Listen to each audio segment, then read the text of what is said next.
In the previous lecture, you have studied the concept of greatest common divisor and its properties. In this lecture, I am going to discuss the concept of relatively prime and its properties. Now, let me define the definition of relatively prime. Two integers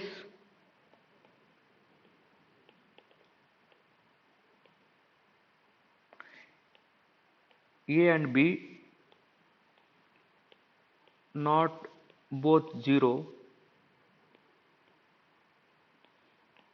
are said to be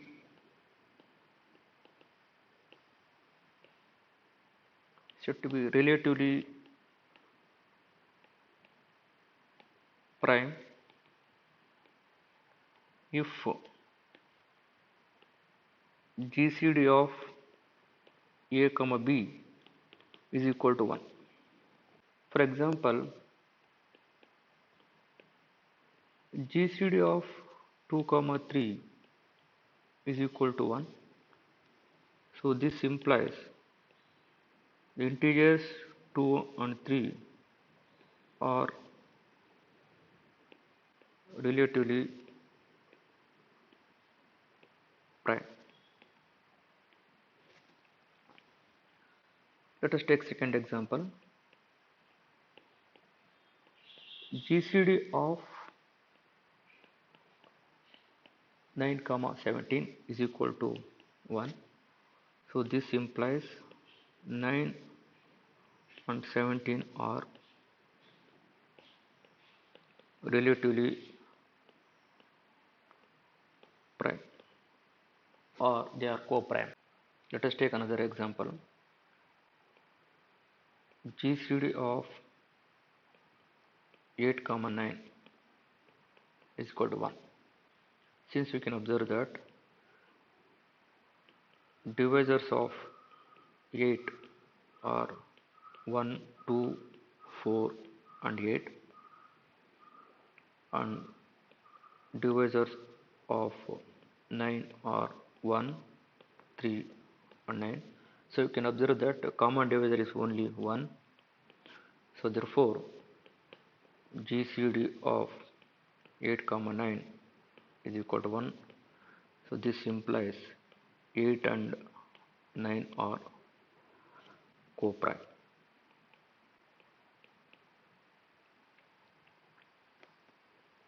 So take a note, relatively prime numbers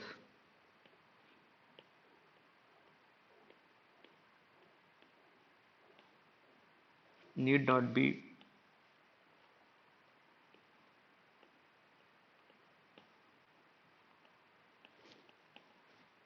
prime numbers. You can observe that 8 and integers 8 and 9 are not prime numbers,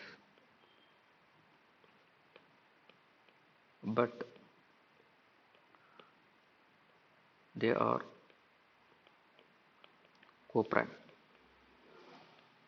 since GCD of 8 comma 9 is equal to 1. We'll move to the theorem. Let a and b be integers, they are not 0. Then a and b are relatively prime if and only if there exist integers x and y such that 1 is equal to ax plus by. So there are two parts of the proof here. First, you have to prove that if a and b are relatively prime numbers, then you have to prove that 1 is equal to ax plus by. The second part is you have to, if 1 is equal to ax plus by, then you have to prove that a and b are relatively prime numbers. Let us move to the first part of the proof here. Necessary part. Suppose that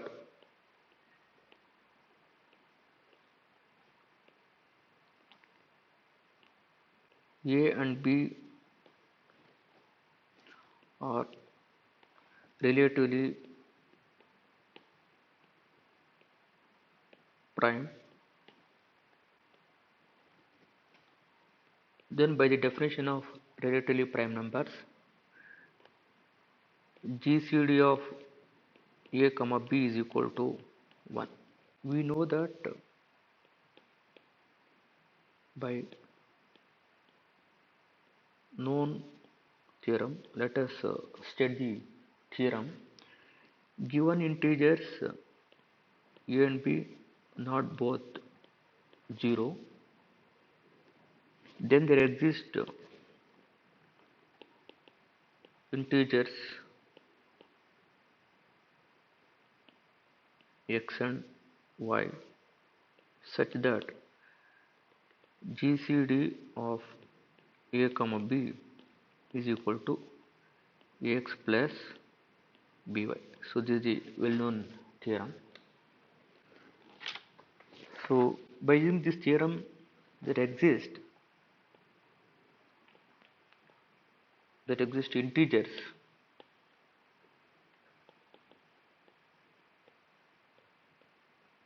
x and y such that ax plus by is equal to 1. So where 1 is the GCD of A and B. So hence we proved that if A and B are relatively prime, then ax plus by is equal to 1. Then let us move to the converse part. Suppose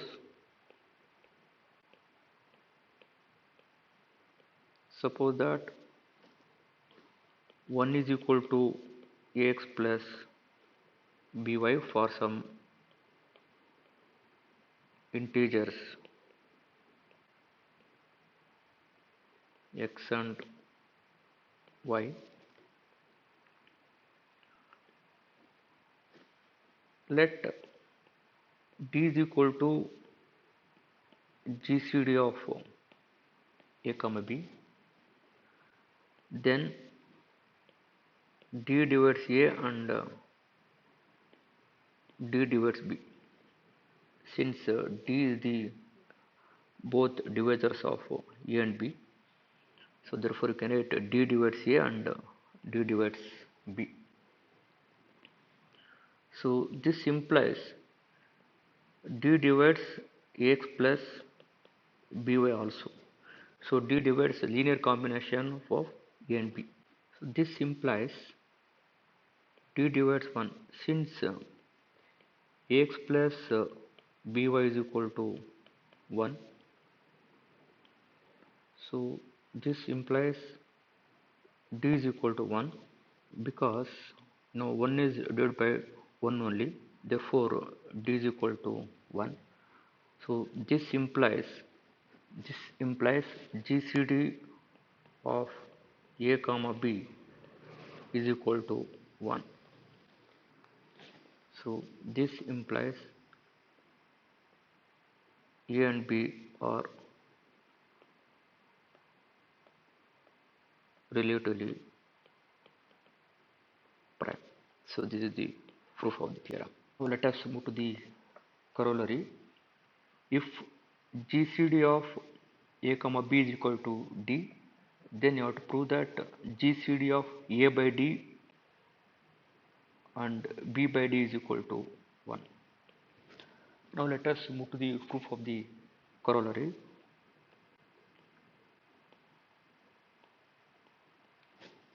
Suppose that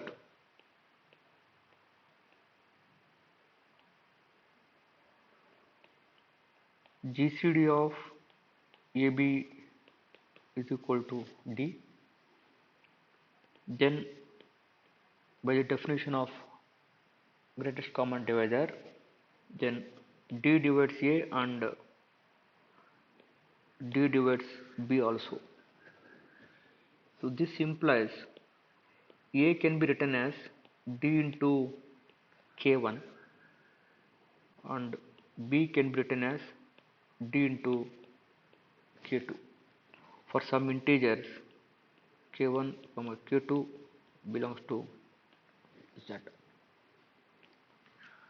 So this implies k1 is equal to a by d and k2 belongs to b by d. Since k1 and k2 are integers, therefore a by d and b by d are integers. So a by d and b by d are the integers. Since GCD of a comma b is equal to d, then there exist integers x and y such that d is equal to ax plus by, which is known by the earlier theorem. So now divide by d, so this implies 1 is equal to a by d into x plus b by d into y. Therefore, by the previous theorem, GCD of a by d and b by d is equal to 1.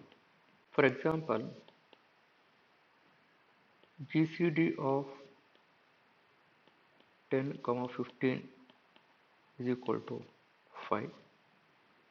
Then GCD of 10 by 5 comma 15 by 5 is equal to GCD of 10 by 5 is 2, 15 by 5 is 3.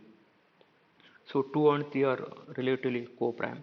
So therefore GCD of 2 comma 3 is equal to 1. We will move to another corollary. If A divides C and B divides the same number C with GCD of A comma B is equal to 1, understood A and B are the co-prime, then you have to prove that AB divides C. Let us move to the proof of the corollary. Suppose A divides C and B divides C with GCD of A comma B is equal to 1. This implies C can be written as A into K1 and C can be written as B into K2 for some integers K1 comma K2 belongs to the Z. Since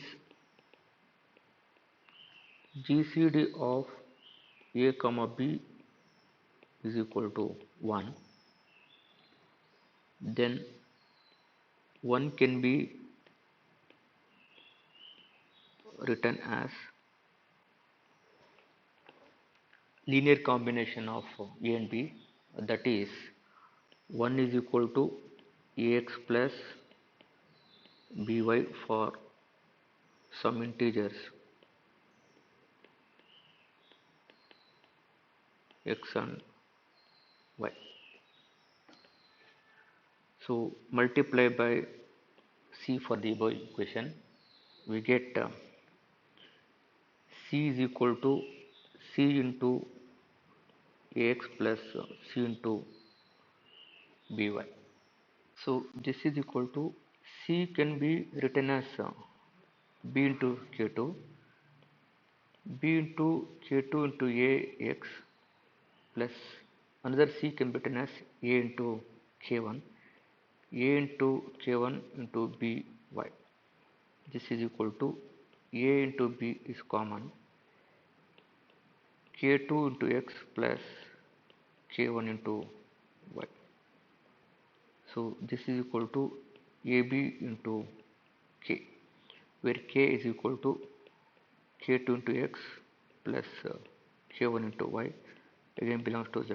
Since k2 and x, k1 and y are the integers, therefore k is also integer. So this implies AB divides C. So this is the proof of the corollary. Recall the above corollary. If A divides C and B divides C with GCD of A comma B is equal to 1, then AB divides C. So let us take an example. 2 divides 6 and 3 divides 6.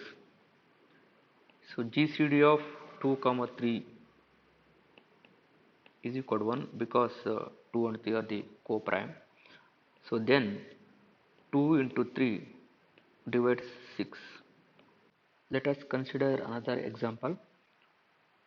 5 divides 10 and 10 divides 10, but 5 into 10 does not divide 10 because GCD of 5 comma 10 is equal to 5, but it is not 1.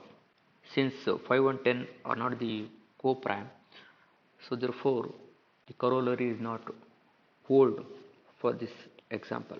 So now we'll move to the theorem, Euclid's lemma.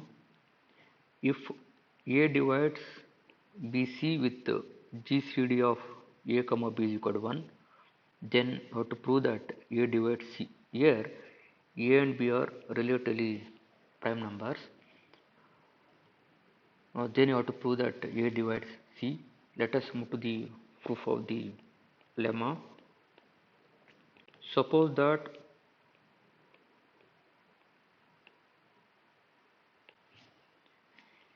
A divides BC with GCD of A comma B is equal to 1. Since GCD of A comma B is equal to 1, then 1 can be written as a linear combination of two integers A and B, that is 1 is equal to ax plus by for some choice of integers x and y, multiply by c. So this implies c is equal to c into ax plus c into by. Since a divides bc, this implies bc can be written as a into k, where k is an integer. So therefore c is equal to c into ax. So in place of bc we can take it as a into k. So a into k y. So this is equal to a is common, c into x plus k into y. So this can be written as a into k1, where k1 is equal to cx plus k into y. So c and cx and ky are integers, therefore k1 is also an integer. So this implies c is equal to a into k1. So this implies a divides c. So this is the proof of the lemma. Let me recall the lemma. If a divides bc and gcd of a comma b is equal to 1, then a divides c.